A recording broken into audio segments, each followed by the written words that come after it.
Hi, my name is Angel. Welcome back to my channel. I have been wanting to film this reading vlog for so long, and I'm so excited to finally be sitting down and doing it with you guys today.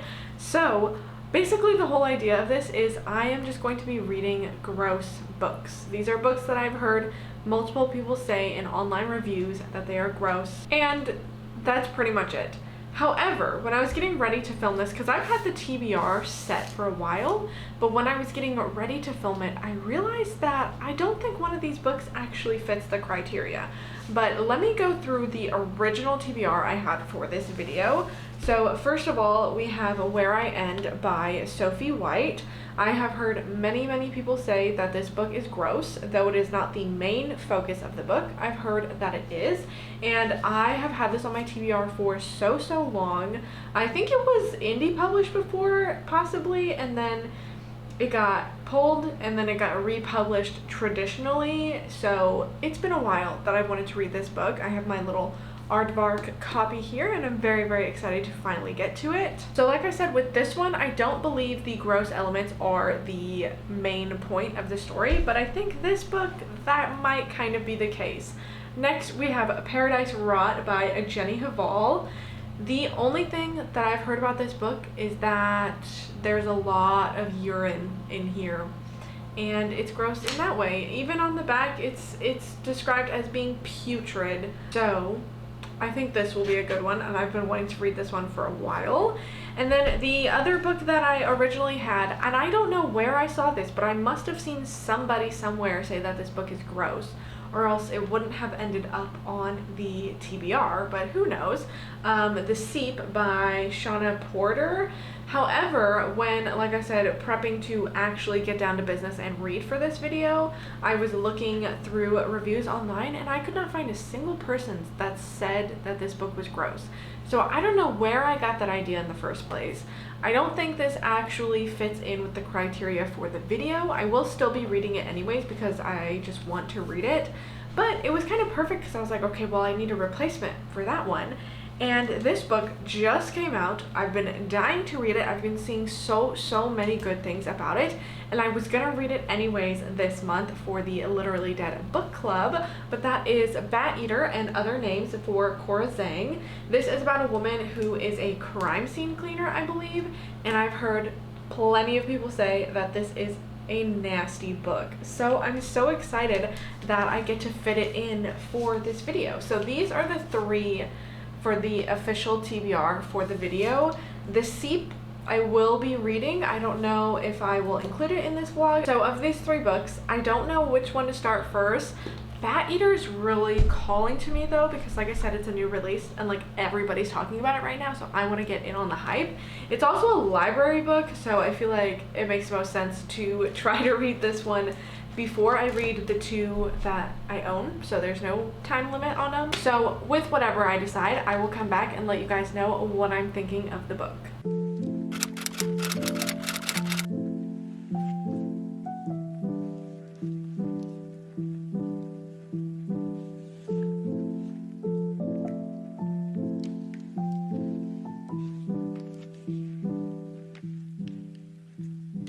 I have my robe on. I'm nice and cozy.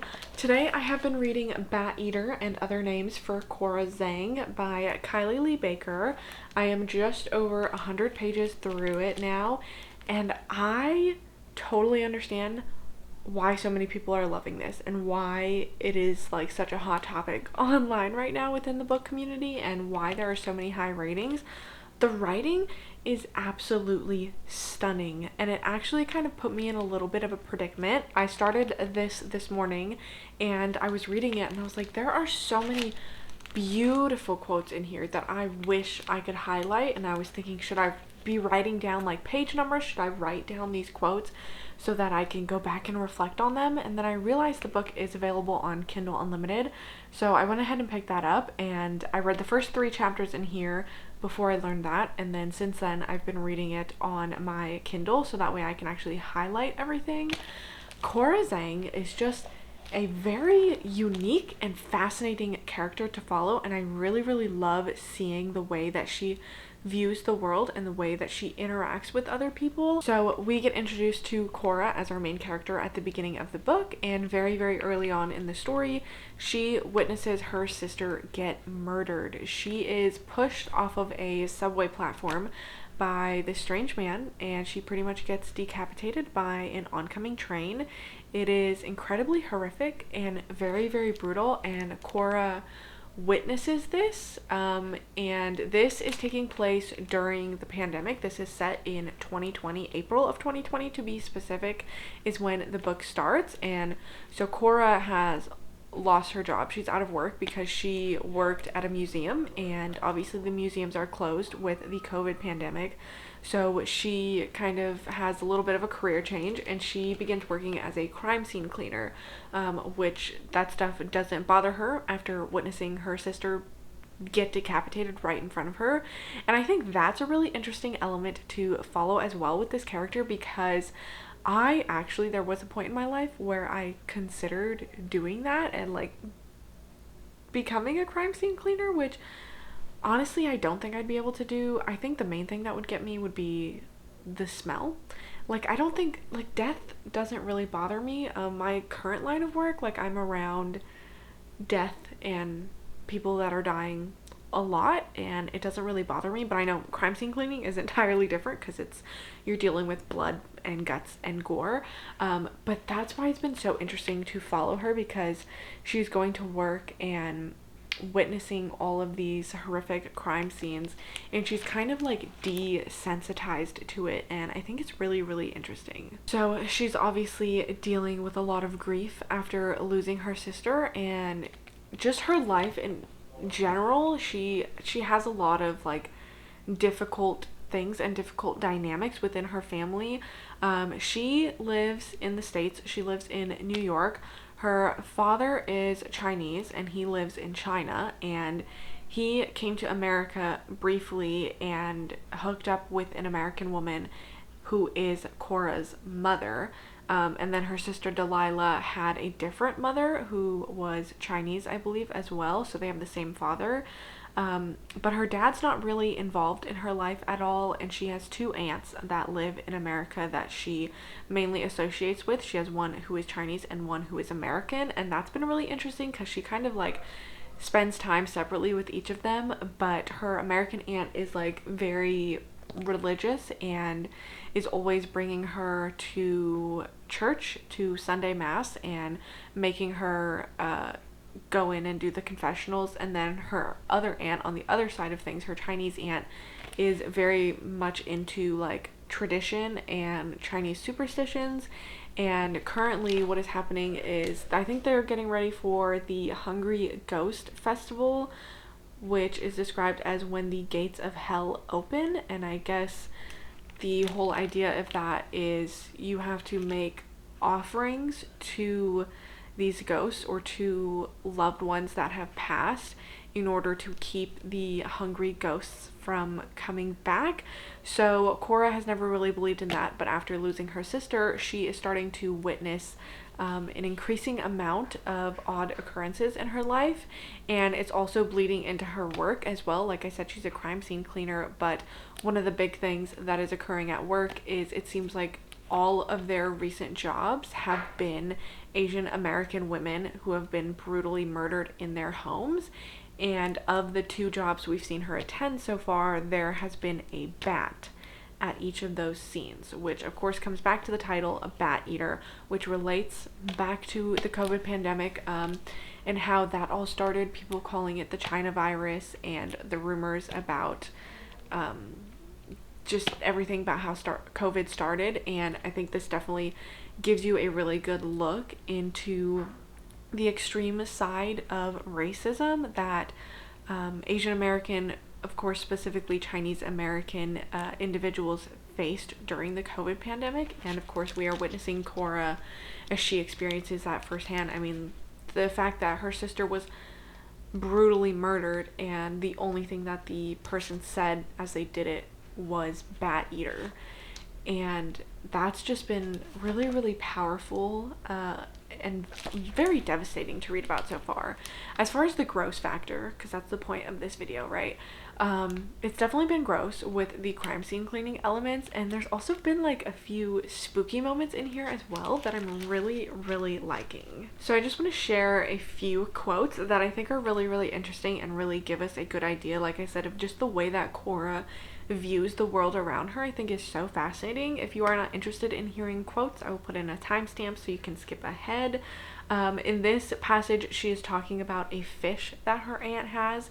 She says its name is Tom Hanks because Auntie Zeng thought that was a popular American name in the 90s, and Cora suspects that one day it will open its mouth and swallow the entire world like a black hole. Like, how interesting is that? Like, she's literally looking at a fish, and that is the thought that she has about it. Another quote that I really liked, she's talking about fear. Cora knows that the face of fear is not an abstract what if. Fear is born in the after, when the world peels back its skin and shows you its raw, pulsing innards, when it forces you to remember its name. Anyone who has seen the face of fear knows you should damn well be afraid. And I just think that's such a good description. Like, the world peels back its skin and shows you its raw, pulsing innards. Cora wishes her body was sealed tight like a snow globe, that nothing could ever penetrate the inside. She's definitely someone that is very like obsessive over cleanliness and like scrubbing her skin raw at certain points. And so that's been another interesting element to follow with the character as well. Just gives you like a really unique viewpoint, I feel like. So far, I have found myself utterly captivated by this book, and I'm really excited to get back into it. I think the horror elements are great as well. Like I said, there's definitely some spooky points, and although we are mainly just reading about like Cora's life and all of the complications and like complicated feelings that she is experiencing and difficult situations she finds herself in, there's also a little bit of like supernatural horror with the whole ghost element and a lot of strange things that are happening, and I'm really excited to see where it all leads. I will come back to you when I have another update on my book. Bat Eater and Other Names for Cora Zeng I finished last night, and I'm so torn on what to rate it. I'm thinking 4.5 stars. I really want it to be a 5-star, but it just doesn't feel like it to me. But I'm also like, should I just give it 5 stars? But I think the main reason why I like kind of want to just give it a 5 is because I haven't had many this year, and it's been a while since I had my last 5-star read. So I'm like, do I want to give it 5 stars because I feel like it's a 5-star book, or because I just want to give something 5 stars? And I think it's that second choice. So we're gonna go with 4.5 stars. I think this was incredibly well done, and the author puts so much into this book for being as short as it was. And she does a great job of that. I feel like it's just been, it was a very refreshing read because it's been a while since I've picked up a horror book like this and really enjoyed it. As far as like the horror elements go, like it feels like a very traditional horror, if that makes sense, but it also has a very important underlying message, and then the writing in it is absolutely beautiful. And then you also get like all of these horrifying descriptions and like really scary imagery. There's the blood and the gore and the death and everything with the crime scenes, but then it also explores grief, and it does that in a very interesting and sort of a unique way as well, because we get to really see Cora's relationship with her sister and all of the flaws that had. Like, they definitely didn't have a very good relationship, and Cora has a lot of ill feelings towards her sister. And that's been really interesting to see and watch her navigate those feelings towards her sister, because of course, like, you're gonna grieve for this person, but it's trying to understand your feelings while grieving for somebody that you didn't really like while they were alive, even though you loved them under it all, you know? I really enjoyed all of the characters in here. Like, they felt very real to me, and I feel like everything kind of felt very, very realistic. As far as like the main plot, obviously like there's some supernatural elements in here that go a little bit outside of reality, but everything else like felt very, very real, especially because it's set during the pandemic, so there's a lot that you can relate to in here. I think that the tension in here was great, and the author did a fantastic job of building suspense throughout the story. There were even a few points where there was maybe even like little twists, and it just all came together very, very well in the book. It's definitely one that like once it had my attention, like I was hooked. It sunk its claws into me and it did not let go until the book was over. Like I was very, very into this, and I am so, so happy to report that. So if you have been thinking about picking this up and you've been seeing a lot of people talking about it, just know that I would definitely recommend it. If you like horror that does have commentary on racism is like the really big thing. It takes place during the pandemic, but it's not like, I don't know, I feel like that's kind of like a fine line to walk when you're writing something that takes place during the pandemic, because it still is very, very fresh for people. But I think that the way that the book approached it, it did it very, very well. Once again, navigating grief and then also having some really scary paranormal elements in here, I thought was so, so fun, and it just came together so nicely, and I'm so glad.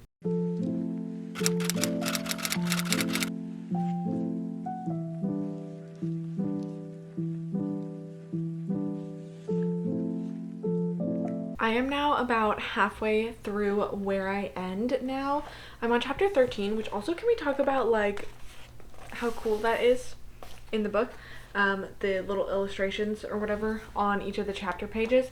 Anyways, I don't know how to feel about this one. It is very disturbing so far. I think this was a really good choice to read this back to back with A Bat Eater, because they're both books that do get nasty and gross and disturbing at times, but are so beautifully written that it's just really interesting to see the two things come together. Like, this has some of the most vile, nasty descriptions and events happening in it, but is written so, so well. This is about a woman, a young girl.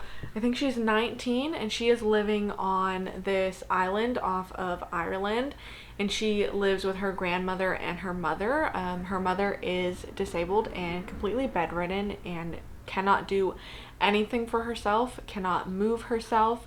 They have to care for her and do everything for her. They have to feed her, toilet her, bathe her, etc. And this is a very hard life for our main character. Also, the island that they're on is very, very isolated. It has a very low population, and the islanders are they're not like super friendly people, and they also, we don't know why, but they don't like this family. Something happened and they don't like the family. They kind of view them like they're cursed, and especially our main character, she is treated so horribly by everybody on the island throughout her entire life, and she just keeps to herself.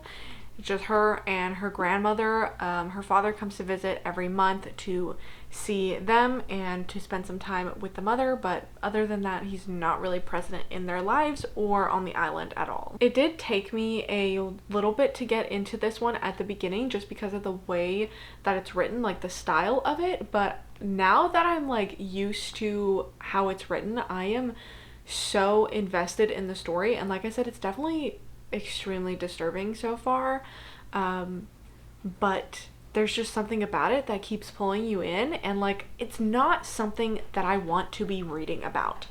I'm gonna be totally honest, because the way that she views her mother, her disabled mother, they refer to her as the bed thing. Sometimes she'll just call her a thing. We'll refer to her as it, and it's so horrible to read the way that she talks about her mother, and then becoming the primary caregiver for her mother, and the way that she views her and treats her when she's doing that. And of course, things are gonna, I feel like, escalate throughout the book. it's just not something that I'm enjoying reading, especially as somebody who, like, I'm a CNA, so I have worked many years caring for people like this.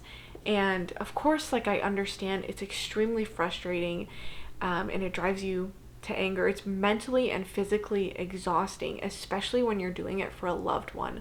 But this is just horrific, and having to read about it in such vivid detail is not fun. But of course, like, you want to have sympathy for the main character. Of course, she's doing these things that nobody supports or would agree with, but you also look at how she grew up and the behavior that was modeled to her, the fact that she has nobody really to have any social interaction with.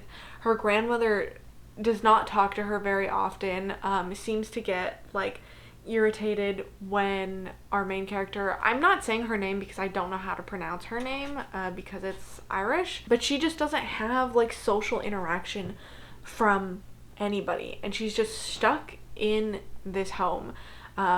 Like I said, none of the islanders or the other people that live there even look at her or talk to her, and when they do, they are extremely cruel. So she is just on her own, and of course she feels like she's stuck because she has to be there to take care of her mother, and she never got to know her mother.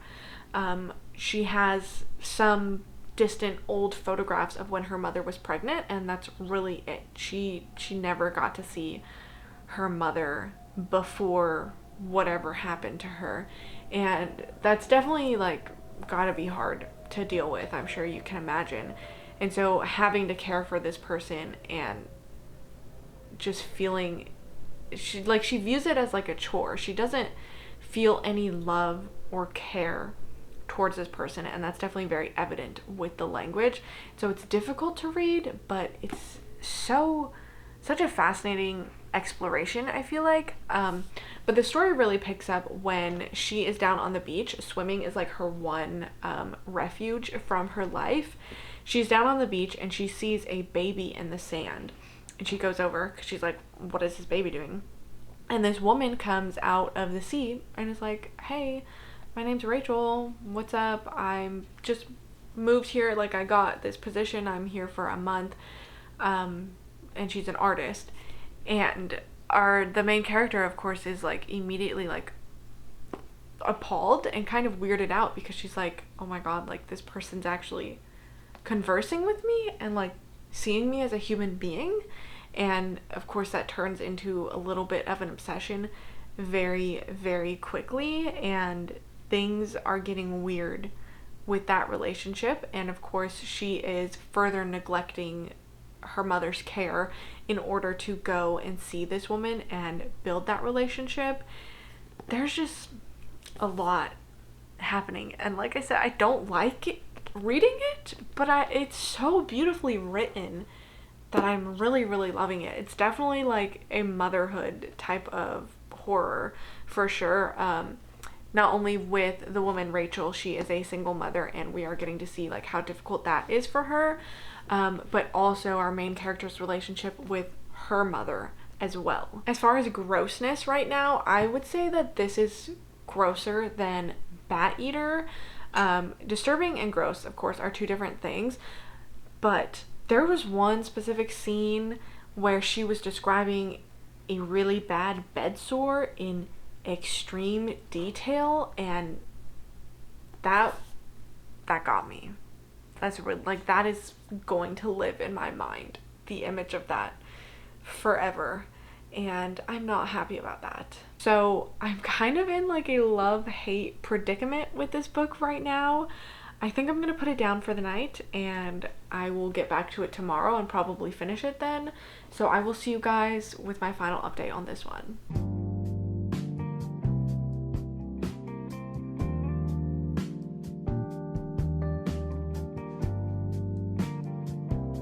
Nobody look at me, okay? Nobody look at me, nobody talk to me, because I'm giving Where I End 5 stars.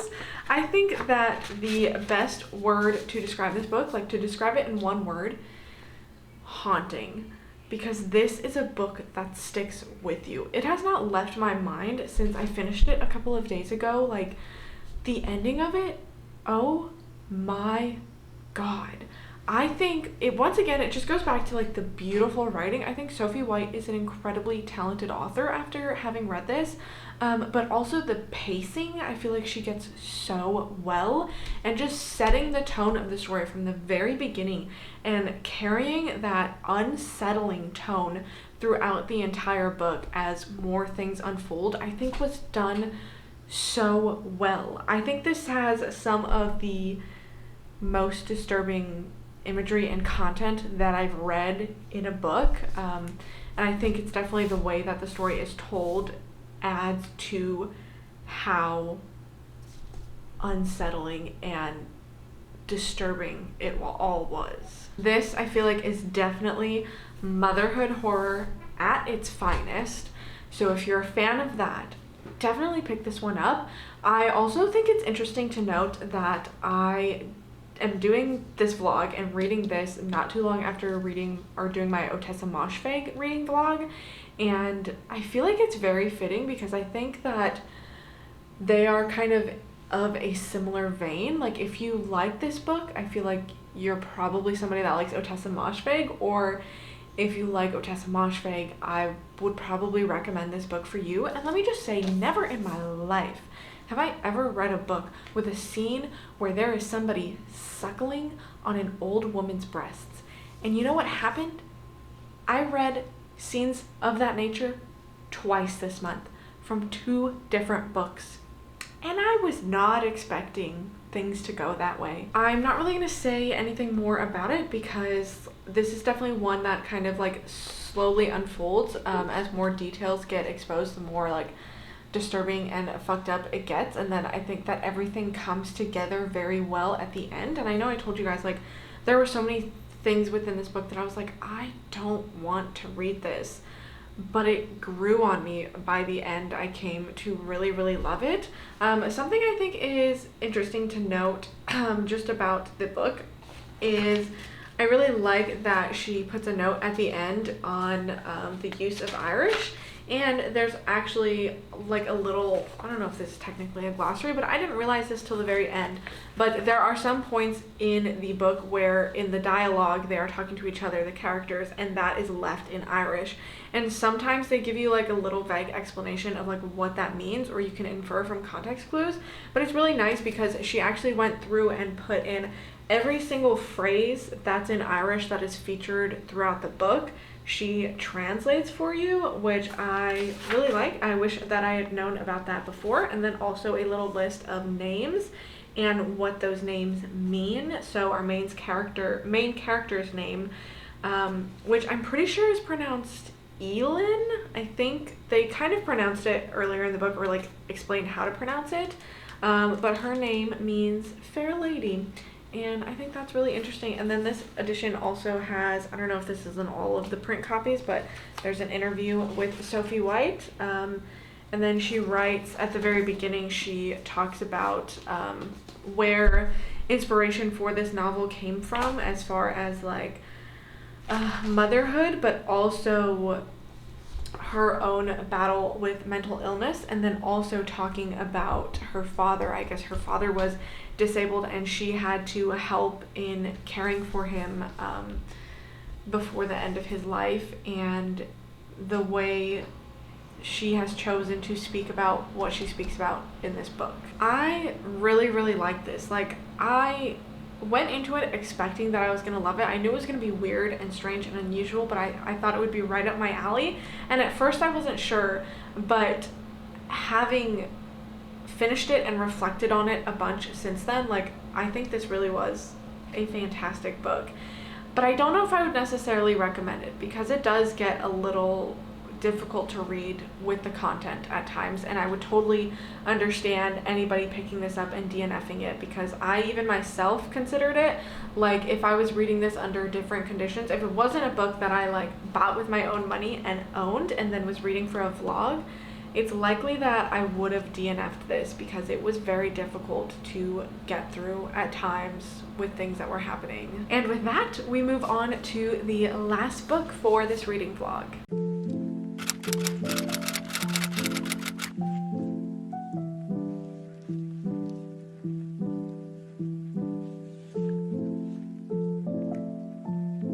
You know that in order to be considered a library, you need 1,000 books.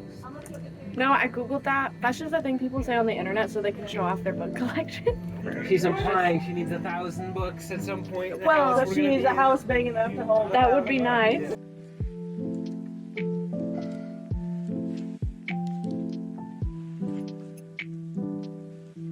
I'm done with Paradise Rot. I didn't update you guys while I was reading it, and this will be a very short update as well, because I have really nothing to say except I didn't really like this book. I just didn't get it. I didn't understand what the point of it was, and that's why I never did, because I was planning to do like a halfway through update, and I got halfway through and I was like, I have nothing to say about this book because I don't get the point of it. I just don't get it. It works really well for some people. I thought this would be a book that I really enjoy. We are following this woman named Jo, and she comes to a foreign country for college, and the book starts off with her like navigating this foreign space and then trying to find, because she's staying in a hostel, so she's trying to find a more permanent living situation while she goes to school, and she ends up meeting this woman who lives in like this old warehouse brewery, and she's seeking a roommate, so Jo moves in with her, and then their relationship gets very strange. This is definitely like fever dreamy, like hallucinatory type of story, and the writing was really nice. I think as far as rating, like I think I'm gonna give it 2 stars. Only a step up from 1 star because the writing was good. But I have nothing to say about this. Literally, this book is going to leave my brain after today. I'm never going to think about this again. The only thing that I can say about this is, because people were saying that it's gross because it does have to do with a lot of urine, there is a lot of urine mentioned in here, but it also, like, it doesn't go into any really crazy or like nasty territory like I was expecting it to get really, really gross. It's more just like mentioning urine. I don't know, there was one scene that was kind of gross with that, but it was not nearly as much as I was expecting. Aside from urine, everything in this book is either yellow or pearly white. That's like how everything is described. There's a lot of talk about mushrooms, and it's very sexual. Rotting fruit. That's all that I remember from this. I just don't get it. I'm really sad that I can't be one of the girlies that gets it and like is obsessed with this. I don't know, the whole thing just felt pointless to me, and I just didn't like the characters. Like I feel like we're reading from Jo's perspective, and we get to meet, you know, her roommate. There's other side characters as well, but those are the 2 main ones that we're following. I don't know anything about them. They felt very flat to me. I didn't really care about them. I didn't care about the situation that was happening. Like, it just, nothing was compelling. It was very mundane, and I'm really sad about it, but I just don't have anything to say. So I did have 2 books that I really enjoyed for this reading vlog. Unfortunately, we have to end it on kind of a sad note because I just didn't like Paradise Rot. As far as being gross, I think Where I End definitely takes the cake for that one. I think that was the most extreme out of these 3, but also my favorite out of the 3, and I don't know what that says about me, but this was fun. It was fun to do this and read these books, especially because like I've been wanting to read them for a while. They've been on my TBR, so I'm really excited that I got to them. I'm excited that I had 2 wins, like a 4.5 star and a 5 star is really, really good. And I just wish that we could have got another win with this one, but it just didn't work out that way. With all of that being said, thank you so much for watching, and hopefully I will see you guys next time.